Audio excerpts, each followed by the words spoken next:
আসসালামু আলাইকুম ওরহমতুল্লাহি ওবরাকাতু। সম্মানিত দর্শক, কাছে কিংবা দূরের দেশ ও দেশের বাহির থেকে যারা আমার এই আলোচনাটি দেখছেন শুনছেন, সকলকে আন্তরিক মোবারকবাদ এবং অভিনন্দন জানিয়ে আমি শুরু করছি গুরুত্বপূর্ণ একটি বিষয়।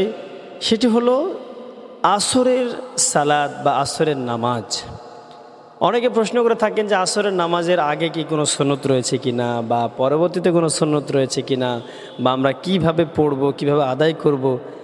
যারা জেনারেল শিক্ষিত অনেকেই এগুলো জানে না। বিশেষ করে ম্যাথে যারা পড়াশোনা করে, স্টুডেন্ট পড়াশোনা করে, আমি খুব কাছ থেকে দেখেছি তারা কোন নামাজ, কোন সালাত, কত রাকাত, এই বিষয়টি তারা জানে না।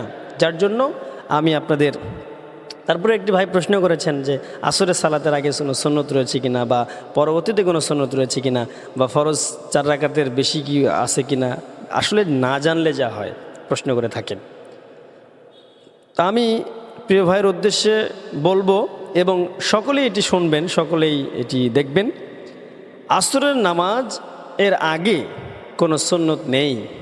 শুধুমাত্র কেবলমাত্র আজান হয়ে যাবে, আজানের পরেই আপনি মসজিদ আসার পরে মসজিদের কিছু হক রয়েছে, মসজিদের হক রয়েছে, যার জন্য হক আদায় করার জন্য আপনি 2 রাকাত সালাত আদায় করতে পারেন।